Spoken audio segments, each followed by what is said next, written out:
One of the biggest lies that we could ever believe is how unworthy we are of love, especially when it comes to God's love. In today's episode, I'll be interviewing Abigail Avara. Hey! She is the mother of 4 children, and in her story, we'll learn how worthy of love we all really are. So how are you today, Abigail? Well, I'm doing okay. As okay as I can be, you know? Yeah. With your little girl teething away and everything? Yes. You know. Yeah. I do know. And I can't remember. Those are the times you just don't forget. Right. Yeah. All right. So are you ready to share your story today? Yeah, I think I'm ready. Yeah. Okay. Well, let's jump in. So where does your story start? Well, I was probably 18 or 19 years old when I met my now ex-husband. We were about the same age. He came into Wendy's, putting on the charm. It was super sweet. And, we got married after a few months, like literally 4 or 5 months. We got married. Yeah. Very quick because, I just knew I loved him, At that age, you just know. Yeah. And the abuse really started after we got married, but it was more of when I found out I was pregnant with my son. It was within 2 weeks of finding out I was pregnant. He just lost it. And I didn't know where that was coming from. It was so crazy. Wow. Yeah. I've heard there's been other women where it seems like, all before the marriage, no signs of anything. And I think that's interesting though. It's like after you sign the paper, all the legal stuff, and it's like the gotcha paper. Yeah. Yeah. And I'm like, oh, how frustrating.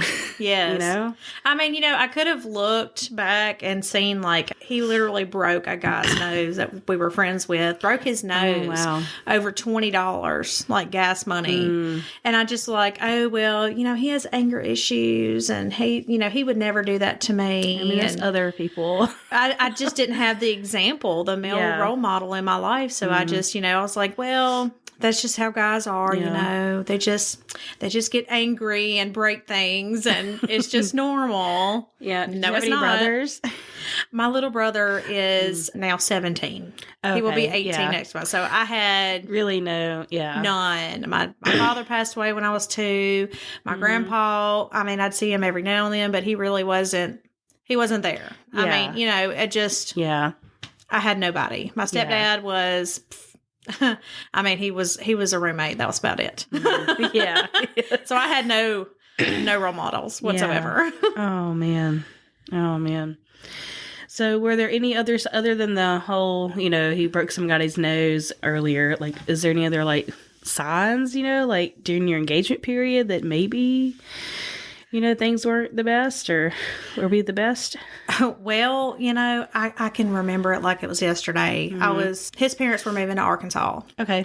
And so he was staying behind to watch the house and kind of help pack up and everything. And I'd go over and hang out with him. And I remember he was ranting on about how, I'm about to move to Arkansas. There's nothing here. And you can either stay here or leave.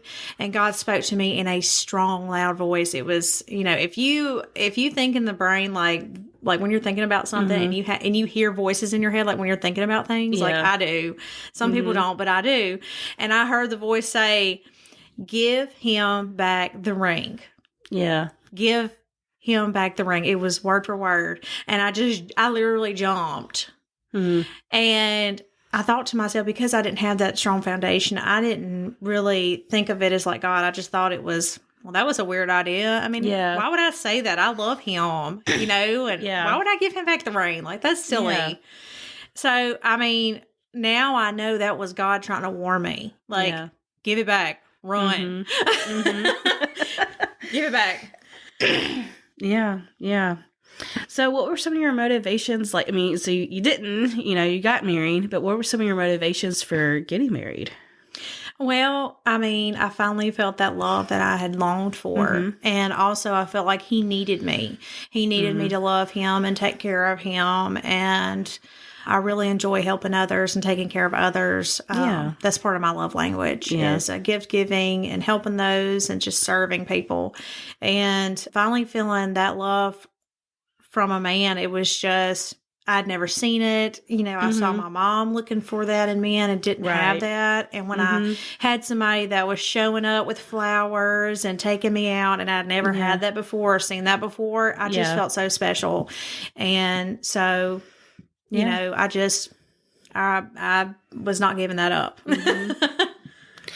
So you mentioned earlier that like, and all that's really understandable, like completely, it is.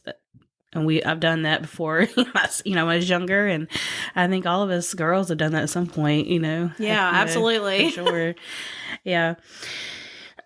But you mentioned earlier that, things really started changing when you learned you were pregnant with your son, so how did you feel during that time? Like when that realization hit you?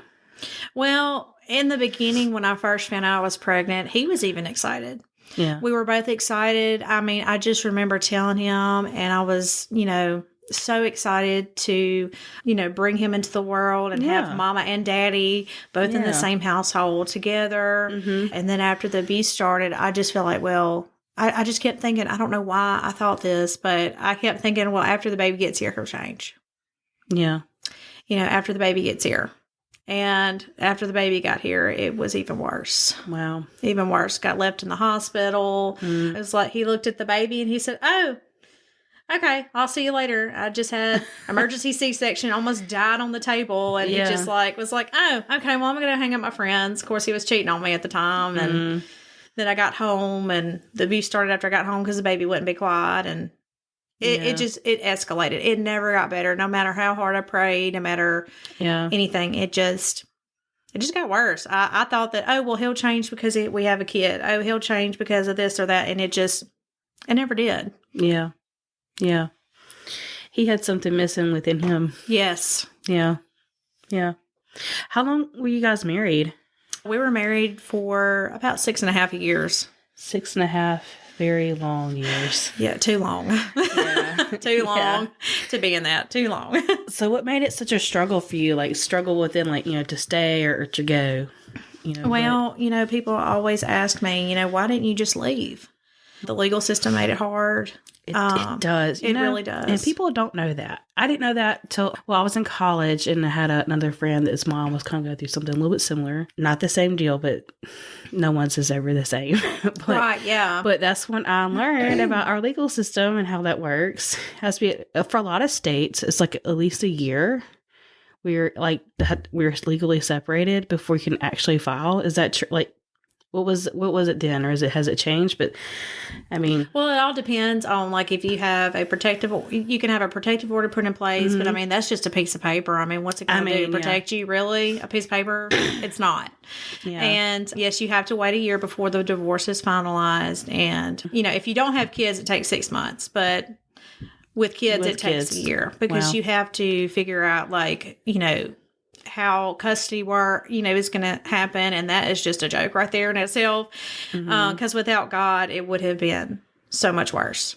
Yeah. Because I've tried to leave with each kid, because I had 3 with him. So that's 3 times that I tried to leave, and I kept getting pregnant because he would say, "Oh, I'm going to church," and "Oh, I'm taking therapy," and "Oh, this and that." And and then I'm like, oh, okay, well, he's trying, I have to make it work. Because, and you want to believe him. Yeah. I mean, because, what is it? 1 Corinthians, I think it's chapter 7, somewhere in there. It talks about, we just read this Sunday. It talks about how, if your husband, is an unbeliever, but he's trying to make the marriage work. So it's something along in those lines that, it says, that you could lead him to Christ. And I took it as, okay, since he's trying, I have to stay, because I did not want to go against God in that sense. Yeah. And also I was like, hey, there's hope that I don't have to get remarried and my kids, risk having my kids have a stepdad and I have to get a divorce. So in my situation, I was living in Morehouse Parish. Okay. And, everybody knows everybody, and they knew his dad. They really liked his dad, and, they knew the family. Everybody is just real close. So they wanted to give him, like me like a 60-40 split. Like I would have primary custody, but he would get unsupervised visits, even though there were, I had evidence of, holes in the wall, and I had thumbprints on my neck from when he tried to choke me from behind and hit my head in the wall, some other things that I won't go into detail, Right. but I had evidence. But because there was no evidence on the child, even though the child was present, he could still see the kids because, it didn't happen to the kids. Yeah. Even though they saw it. Yeah. But as soon as I moved to Ouachita Parish, I moved to Sterlington. My mom had some rental property. She was letting us live there to where my oldest son could go to school there. Yeah.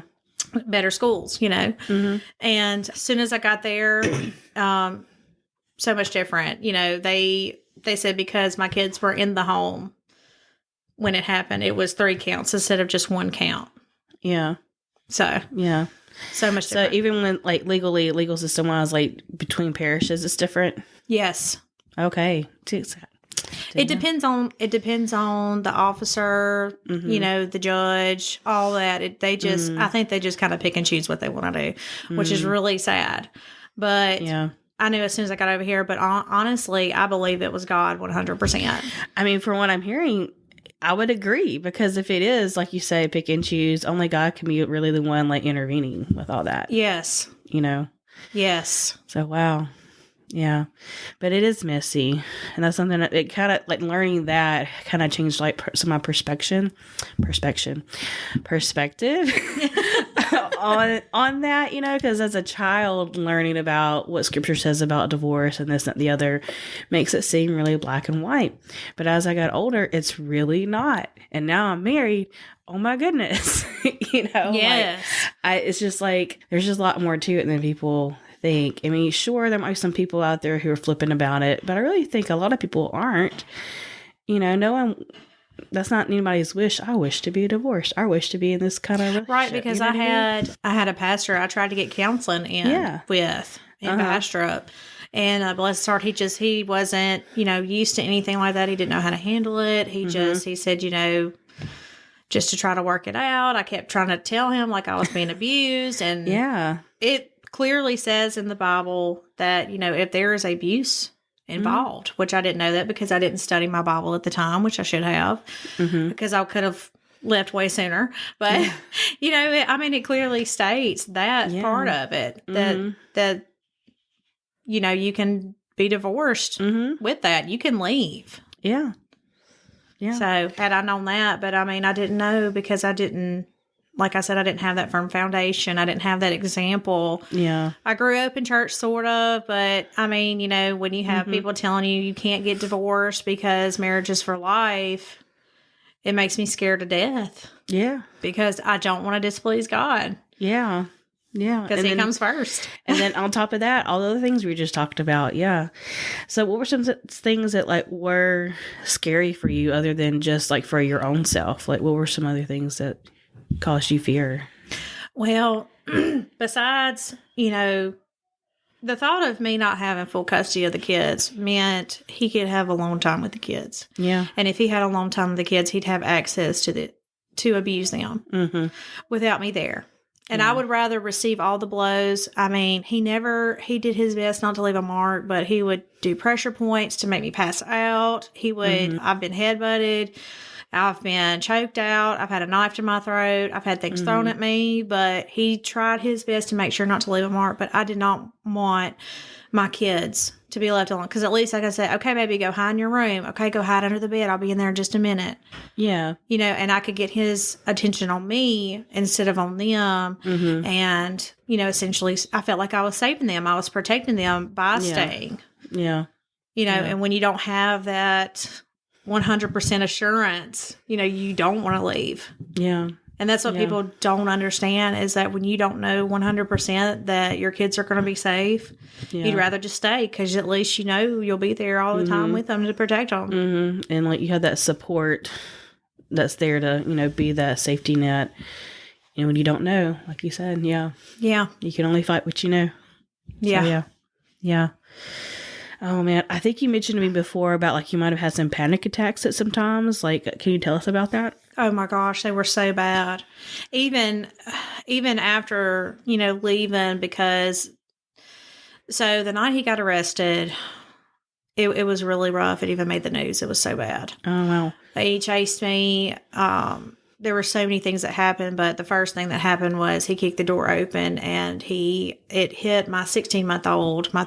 He's now 7 years old, praise God, but it hit him so hard in the head. His forehead was so swollen. I mean, it was the size of an egg, like literal goose egg. Like it was huge. And so after he got arrested, I still had the fear that he was going to show back up because yes, I had a protective order, but I couldn't afford to move because my mom was letting me rent there, for so cheap because I couldn't afford to move anywhere else. So were you guys already separated then when that happened, when he got arrested? No, we were still together. Actually, to back it up, about a month or two before, I started going back to church. Okay. I didn't go to church about 2 years because, he would, I'd have a knife to my throat.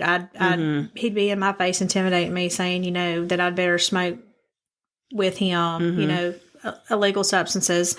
Or, I would face the consequences. So me wanting to go to church is, oh, you're a hypocrite because you're going to smoke with me. And then the next day go to church. You're a hypocrite like all of them. So I already felt like nothing. Like I wasn't good enough for anything because he told it to me every day. So I didn't go. And I finally just said, you know what? I need to change because my son, he's about to turn 5. Yeah. And because his birthday's right before mine in July. Because July, on my 29th, on my birthday is when my ex got arrested. But I said to myself, I want my son, all 3 of my boys, to see at least their mama going to church and praising God. Yeah. And to see her doing Bible study and doing what she's supposed to be doing. Yeah. So I started going to church back in Bastrop, my hometown with my mom. And, I finally just said, God, I really want my husband to go to church because I've asked him so many times and he would not go because he said, we're just a bunch of hypocrites. Yeah. I had even asked him like when I started going back and he would not go. And I said, Lord, if he is never going to change, God, I need to know if he's never going to accept you, God, if he is never going to change his life and be the man that you have called him to be, God, please get us out. I'm begging you. And I'm telling you, it was within the month, within just a few weeks. Yeah. In fact, it was on my birthday. Wow. On my birthday, July 29th, is when he got arrested. Wow. And I was crying. I was crying because I had to whisper under the covers because he would sleep in the living room because he wanted to make sure that nobody left the house. He had to sleep by the door. Wow. He didn't want me to get up out of the bed. He didn't want nobody to go anywhere. And after the whole episode of him hurting my 16-month-old, after him chasing me with a curtain rod, trying to hit me with it, tried to bite me, I mean, it was a whole episode. Yeah. I mean, me talking about it now, people probably, some may know. If they're from that town, they'll know who I'm talking about. So anyway, he was in the living room. I had to whisper under the bed. And I just remember the first operator that I talked to, she was so rude. I said, I need help.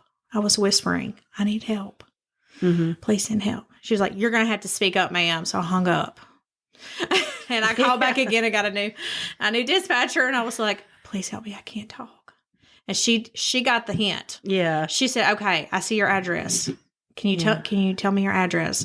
And I tried to whisper. I was hiding in the closet. Yeah. First, I was under the covers, and then I snuck to the closet to where I could talk a little bit louder because it was muffled. And he was in the living room, and the police showed up. I saw the lights, and I just started crying because I thought he was going to run into the bedroom trying to hurt me. And so I ran with the baby because my kids were on the other side of the trailer, locked up in their bedroom, asleep. And he was in the living room. And so the police came in and made him come in the bedroom, get him some different clothes. And he said, can I give her a hug? And they said, absolutely not. Don't even look at her. And I was just crying. And I just said, I honestly felt like should have called the police. And which is a crazy thought now. I'm just like, thank God I did. But back then, like when you're in that for so long, they make you believe that you're the problem. Yeah. And they're not the problem. Yeah. And you believe like you're nothing without them. So after him leaving, I'm like, what am I going to do without him? Yeah. Wow. But then I turned to God and God brought me out of it. Yeah. And God, within, a year, brought me my now husband, brought me my kids. We celebrated the adoption of my boys. My husband, Brent, he adopted our boys. And just, God has been so good to us now. And I look back and I just think, wow, what if I didn't make that call? What if I didn't pray and ask God for help? Because I tried to do it on my own for so long. Yeah. And, finally submitting to God and saying, God, please forgive me for not listening to you. When did you first meet God? That's what I ask. Because, I'm amazed. This is awesome to me. God had really always been there with you. I could tell just from, he's already been in your heart for a while. And that seems to me how you're able to survive for so long. Yes. And then he finally did deliver you. But you already knew that was the answer. That's where you needed to go and who you wanted to be. So when did you first come to Christ, Abigail? Well, actually, I was 5 years old when I got saved. Yeah. And I remember my papa, he always said he was Baptist-costal because he started out as a Pentecostal preacher and then went Baptist. But but he still loved to praise the Pentecostals. So we always called ourselves Baptist-costal. Yeah. Yeah. But he led me to Christ. And then I went to Brother Paul's church in Bastrop, and he was my favorite person ever. But then all of a sudden we had to leave the church. I still don't know what happened, but we left that church and, we bounced around from church to church because there was always a problem with the church or somebody said something wrong. So we had to go to a different church. And then I wasn't stable somewhere. Yeah. I wasn't rooted. Yeah. And we didn't do Bible study at home. Mama didn't have time. Mama worked several jobs and because she tried to support us. And then, she didn't have the time and yeah. Because I wasn't raised up to do that, I didn't go do that because I didn't really, I'm like, how do you study the Bible? I don't know what I'm doing. Yeah. Do you just read it? And then I get sidetracked. I'm with all the names in the Bible, especially that one book, y'all know what I'm talking about with all the names of, and this is cousin and they're this old and all this. I'm well, I don't want to read that. That's boring. but now I'm good. Just whoa, this is good. Yeah. Do you do the Bible recap any or have you done that? Oh my gosh, I love it. I haven't finished it though, and I have to start over because I forgot where I was. But well, just like she says, started over 3 times. Just like she says, you got to just keep going. It's not about, it's just being in that rhythm and all that. So, yeah. Right, yeah. But like Terry Coppola says, he is where the joy is. Right. And I feel like you know that. So, yeah. Yeah. Man, so let's back up here to Brent. Because, so you said within a year of you been delivered is when you met Brent? Well, actually, funny story. What do you tell? So my father-in-law was my boss. He started out as my boss. I worked at Coldwell Banker. I was the office manager in Monroe before they shut it down. And so I had known Brian for a long time. And actually, another funny thing is Brent actually met my ex-husband. They actually shook hands, which is crazy. This was so my youngest son turned 1 in March, and I got the job at Coldwell Banker same day. Wow! And because Daryl called me, he was like, "Hey, do you want the job?" And it was at my son's birthday party. I was like, "Yes, I need the job." And I was thinking that's my first step to get out. Yeah. Didn't tell him that, but Yeah.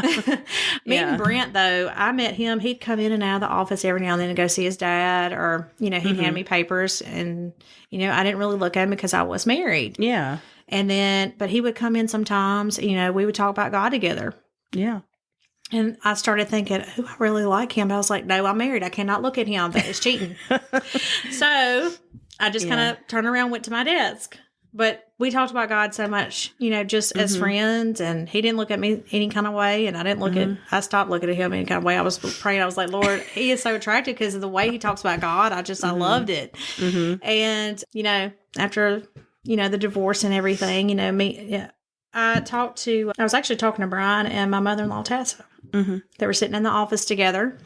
And I just said, look, I can't go to church with my mom anymore because everybody's asking me in front of my kids, like, well, how is he doing? My ex, how is he doing? Like, I heard that y'all split up and, what's going on, and tell me the whole story. And at that time, that was inducing those panic attacks that I was having. Yeah. And, I couldn't handle it, so I said, listen. Well, and that's not really healthy or really No. Christ-like. That's just being nosy. Yeah, they were so nosy.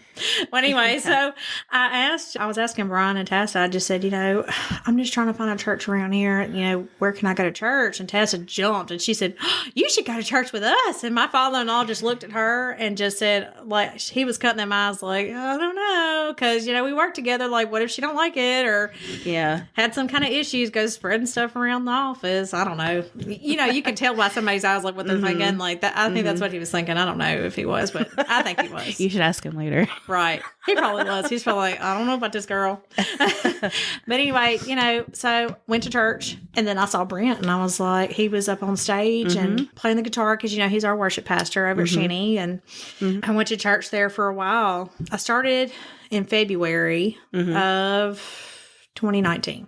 Okay.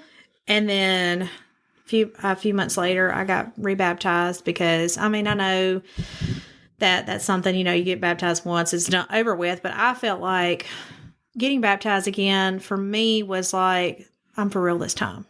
Yeah. Like I'm doing this for real. Like I'm fully dedicating my life to God and I have not stopped. Yeah. I basically live at the church and we do Bible study nonstop at home. And with the kids, you can ask the kids, they're just like, yes, all the time. We live there. That's our house. They run in the doors. They take off their socks and shoes. They live there. But meeting Brent, I remember I've been sitting in the same spot ever since I started there because I wanted in the front row so I wouldn't have distractions. And God spoke to me again, which was crazy. And God said, you're going to marry him. And Brent I don't remember what song was playing, but I heard it. And it was like my eyes were open, but I saw a vision and it was of Brent and he was wearing it was blue with orange plaid. And I'd never seen him wear the shirt. Okay, y'all? Like never seen him wear the shirt. Didn't even know he owned it. Well, we were at the office not long after, probably a week or two after. And I said, hey, what do you think about, going out to dinner sometime? Well, he starts panicking. He said, I still live at home with my parents and I just don't know. And, you've got 3 kids. And I was like, dude, I didn't ask you to be my baby daddy. Like, I just wanted to go out and hang out or something. Yeah. And he was like, okay, I get it. Well, a little while after, I guess his mama got the hint that I kind of liked him because she said, I see the way you're looking at my son. And I went, oh, I'm so sorry. And she said, it's okay. You can go sit by him. And then from then on, we just, Tass and Brian, they have loved those boys. Those are their kids. There has never been any separation of thinking, oh, well, these are, any different from Brent's. And Brent, if anybody says, are those your stepkids? Like, he is on them, like one on rice. He's like, no, those are my boys. Yeah. And he does not like that term. He does not like any of that. Like, those are his kids. But just, the way that we met and the way that he finally asked me out. He eventually asked me out after I went and sat by him a couple of times. He finally was like, okay. Well, his mama had to convince him a little bit. It's like, look, just give her a chance. I know she's got 3 kids, but it's fine. We'll babysit. And in fact, the boys are over at her house right now. Well, good deal. Yeah, and you just had a girl together, right? Yes. She'll be 2 this April. Yeah. And she's a little Spitfire. Yeah. Sassy thing, but it's awesome. That's awesome. That's awesome. So were you at all hesitant about getting remarried? Oh, before God spoke to me, I was not getting remarried. Yeah. I just said that I wasn't. I did not want to. I was fine. Me, myself, and I. And I didn't need a man. Yeah. That's what my mom always said. She was like, you don't need a man. Do it yourself. So I didn't need a man. And then God said that, and I was like, I literally looked up at the ceiling like God is sitting there looking down at me. And I was like, God, I got 3 kids, right? Like, he's 4 years younger than me. And he's got his whole life ahead of him. And okay, Lord, whatever you say. I finally just said, whatever you say, God. 4 years isn't much. My husband is also 4 years younger than me, so. Oh, cool. Yeah. Yeah. So it's not much. It might seem like it, but it's not. Oh, man. So what would you tell someone now that was, going through a similar situation? What would you tell them? Well, there's so many things I could say, like, run. Yeah. Yeah. But the main thing that I have is actually A Bible verse that I go by all the time is, which I wish I would have known beforehand, Yeah. was Proverbs 3, 5-6, is trust in the Lord with all your heart and do not lean on your own understanding. In all your ways, acknowledge him, and he will make straight your paths. Now, if you listen to that again, trust in the Lord with all your heart, not just a little bit, with all of it. Don't lean on your own understanding because you think, oh, there's no way that I can get out of this situation. If you trust in God and lean on him, he will get you out of that situation. Yeah. I know it seems tough, but God will get you that information on the person you need to speak to at the right time, the right location, everything. And you think, oh, well, I can't afford to move out because I don't have a job. Well, pray that God puts you in the place of meeting that right person to lead you to that right job to where you can have that right job, because God did that for me. I couldn't find a job for a long time. I finally started trusting in God, and look, it was like bam, bam, bam. Yeah. Right. One after the other. It was, okay, God. Okay. Dang. There you go. Yeah. Yeah. That's one thing. Go by that. Make sure that you are firmly founded in the Word, because if you're not opening your Bible, if you're not listening to what God has to say, because that is his Word, how are you going to know what he wants you to do? Yeah. You won't know the truth from the lie. How do you know your answer? Yeah. Yeah. And I know we kind of talked earlier before, but also I just want to bring this back up about just knowing your worth. You were told for a long time that you weren't worthy, and I think, we talked before that, now for sure that you are worthy. Yes. And, and that God has never looked at you any different. And I think that's important to mention as well. Yes, absolutely. Absolutely. Yeah. Man. Well, Abigail, thank you for sharing your story today. Wow. You experienced a lot. Oh, yeah. I could talk for hours on everything. If you want to know, just inbox me and I will tell you, look, here's my whole story. Here's a book that is a mile long, and I could tell you the whole thing, every little detail. I don't mind sharing it now. Before I couldn't share it, but now I'm just like, look, I'm going to share it to where you can learn. Like, they don't change. People will only change if they want to change. Well, when God intervenes. Yes. God changes hearts. Yes. You have to let God, and they have to want to let God do that, or else they won't.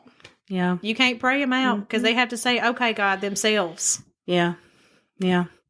Well, I'm definitely glad that, God rescued you. Yeah. Me too. And thank you so much for coming at my show today. All right. Thank you. My name is Abby, and this is my story of the middle. And my name is Brandy Bostic. I'm your host from the Up From Up podcast. If you're interested in getting some merch or more perks, just check out my Patreon account in the show notes below. Psalm 40, verse 2. He brought me up from a desolate pit, out of the muddy clay, and set my feet on the rock, making my steps secure.